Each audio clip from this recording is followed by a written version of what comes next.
Look up at the night sky. Each star is a sun, a source of energy, a point of light in the vast darkness. In our modern world, another kind of universe is expanding. The universe of digital finance. It is filled with complex ideas, brilliant innovations, sometimes cosmic confusion. Within this digital cosmos, a new light has begun to shine brightly, capturing the attention of millions across our planet. This new phenomenon is called WorldBank. It is more than just a name you hear in the news. An idea, a project, a bold experiment that seeks to redefine the very essence of money itself. It asks a simple yet profound question. What if everyone, everywhere, could be part of the global economy? This isn't a story about a distant galaxy, but something much closer to home. It's about the device in your pocket, the connections you make every day, and the future of how we exchange value. WorldBank has emerged from the digital ether, not with a thunderous explosion, but with a quiet, persistent glow. It started as a cryptocurrency, mined on mobile phones, accessible to anyone with a smartphone.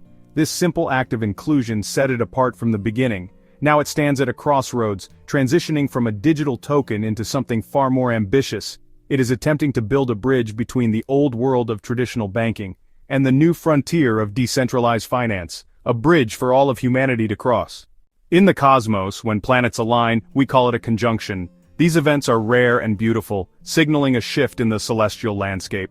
A similar conjunction is happening right now in the world of finance. The nascent star of WorldBank is aligning with the established giants of the banking universe. These are names you know well, pillars of the global financial system. Kakao Bank, the innovative digital banking powerhouse from South Korea. Chase, a cornerstone of American finance with centuries of history. HSBC, a global titan present in nearly every corner of the world. This partnership is not a merger or an acquisition. It is something far more interesting. It is a collaboration, a grand experiment in financial synergy. Imagine these giant banks as massive planets, each with its own powerful gravitational pull and established orbits. WorldBank is like a dynamic comet, charting a new course through the system. Instead of colliding, they are choosing to move together. The banks are integrating Pi's innovative network into their own systems, as a medium for transactions, as a bridge for international payments, as a new way to engage a massive, global user base they couldn't otherwise reach. What does this look like in practice? For Kakao Bank, super fast, low-cost remittances for its users, powered by Pi. Sending money across borders could become as simple as sending a text message. For Chase, tapping into a new generation of customers, the millions of Pi pioneers already fluent in digital currency. By partnering with Pi, Chase can build services for this emerging market. For HSBC, potential to streamline complex international trade finance, cutting through red tape and reducing costs for businesses large and small. This alliance is a profound statement. To understand the journey of WorldBank, we must first understand where it came from. The universe of cryptocurrencies is vast and diverse. It began with Bitcoin, the original digital gold. Bitcoin proved that a currency could exist without a central bank, secured by the power of mathematics and a network of computers. Then came thousands of others, each trying to improve upon the original idea. Faster speeds, more complex features, different ways of creating new coins. Most of these cryptocurrencies, however, remained in a niche world. They were complex to use, difficult to acquire, and their value could swing wildly, like an unstable asteroid hurtling through space. Pi was born from a different philosophy. Its creators, visionaries from Stanford University, saw the barriers that kept most people out of the crypto world. They asked, what if we could make a digital currency that anyone could access? What if you didn't need powerful, energy-guzzling computers to participate? Their answer was the Pi network, a cryptocurrency that could be mined on your mobile phone. This wasn't mining in the traditional sense of solving complex math problems. Instead, it was a way of distributing the currency to a wide network of users, rewarding them for their daily participation and for helping to secure the network. This simple, elegant idea opened the door for millions to take their first step into the world of digital money. This inclusive approach is what sets Pi apart, but its ambition did not stop at just being an easily accessible cryptocurrency. The vision was always larger. The goal was not just to create another digital coin for speculation. The goal was to build a true digital economy. This is where the evolution into WorldBank begins. A cryptocurrency is a token of value. A bank, even a digital one, is a system for using that value. In science, we seek universal constants, the speed of light, the force of gravity. These are fundamental values that help us make sense of the universe. In the world of finance, value has always been a more fluid concept. A dollar, a euro, a yen, determined by governments, determined by markets, determined by complex economic forces. It can change based on a news report or a political decision.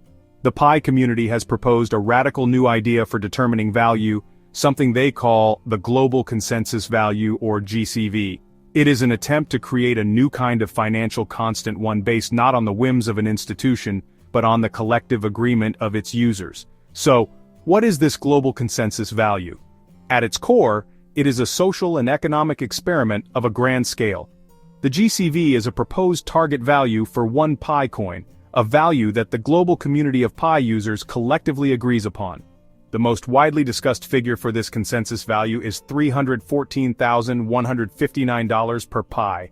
This number is not arbitrary. It is a nod to the mathematical constant Pi, a playful yet powerful symbol of the project's identity.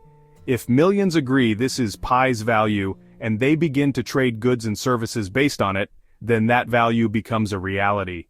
Let's bring this cosmic idea of global consensus value down to earth. So what does it actually mean for a person holding Pi in their digital wallet? Well, if the GCV of $314,159 becomes widely adopted within the Pi ecosystem, it could, honestly, transform the lives of its early adopters in a profound way. Imagine you are a pioneer who has been patiently mining Pi on your phone for several years. Maybe you've accumulated, let's say, 10 Pi coins. In the conventional crypto world, those coins might be worth just a few dollars, or perhaps nothing at all. But in an economy running on GCV, those 10 Pi coins could represent a significant amount of purchasing power. This isn't about cashing out for dollars in the traditional sense. The vision of GCV is not just to make people rich in fiat currency. Instead, it is to create a self-sustaining economy where Pi itself is the money. So what could you do with your Pi? You might go to a Pi mall, a digital marketplace where vendors have agreed to honor the GCV. With a fraction of one Pi, you might actually be able to buy a new smartphone or a laptop. With a few Pi, you could perhaps purchase a used car from another pioneer who is also part of this new economy. The goal is to create a circular flow, where Pi is used to buy goods and the sellers of those goods then use Pi to buy other things they need. This creates a powerful incentive for everyone in the network. For early users, it rewards their faith and patience. Their simple daily act of tapping a button on their phone could translate into real economic power. For businesses and service providers, accepting Pi at the GCV gives them access to a global market of millions of motivated customers. A small artisan in a village could sell their crafts to someone on the other side of the world, with the transaction settled instantly in Pi, based on a stable, agreed-upon value. This removes the volatility and complexity of currency exchange rates and international bank transfers. For centuries, humanity has dreamed of unity. We've dreamed of a world without borders, a world with a common language, a world where we see ourselves not as citizens of separate nations, but as citizens of a single planet. Part of this dream has always been the idea of a single world currency. Imagine just for a moment a world where you could travel from Tokyo to Cairo to Rio de Janeiro without ever having to exchange your money. A world where international trade is seamless, free from the friction and costs of converting one currency to another. This idea, known as a supranational currency, has been proposed by economists and philosophers for generations. The arguments for a single world currency are pretty compelling. It could promote global economic stability, preventing the currency wars and devaluations that can destabilize entire regions. It could simplify international trade and investment, fostering greater global cooperation and prosperity. For the average person, it would mean an end to confusing exchange rates and those hidden fees when traveling or buying goods from another country. It would make the global economy feel smaller, more accessible, and more unified. It would be a powerful symbol of our shared global identity, a financial language that we could all speak. However, the challenges to creating such a currency have always been immense.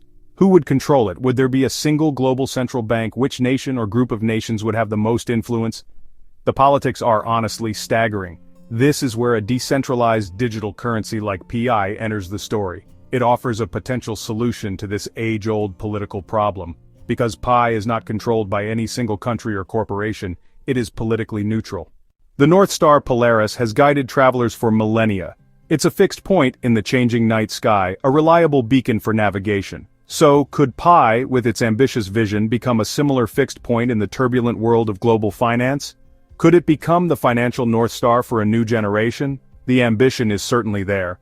By combining a massive user base, partnerships with established banks, and the radical idea of a community-driven value, Pi is charting a course toward becoming something more than just another cryptocurrency.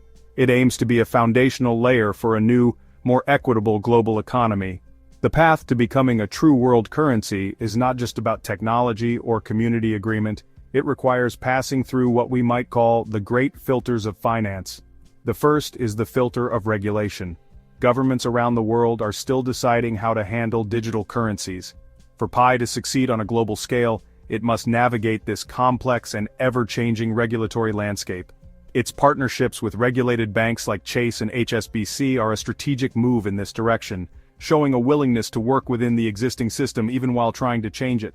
This builds a bridge of trust with regulators. The second great filter is utility. A currency is only as valuable as what you can do with it.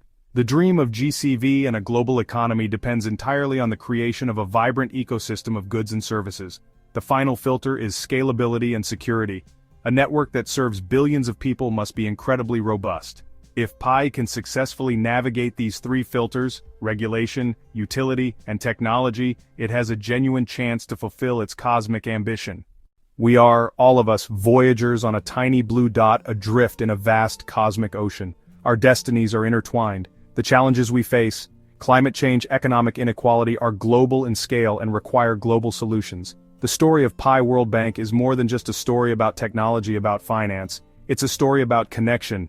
It's a bold attempt to build a new kind of financial infrastructure, global and inclusive by design. It matters because it touches one of the most fundamental parts of our shared human civilization, how we cooperate and exchange value. Why does this matter to you? Pi Pioneer? Never heard of it before today? It matters because the systems that govern money govern much of our lives. They determine what we can buy, where we can live, what opportunities are available to us and our children. An evolution in our financial systems is an evolution in our society. A system that is more transparent, more accessible, less controlled by a central few, can unlock human potential on an unprecedented scale. The journey of Pi WorldBank is a testament to the power of a shared idea. Whether it becomes the North Star remains to be seen. But its light has already shown a possible path forward, a path toward a financial destiny we choose together.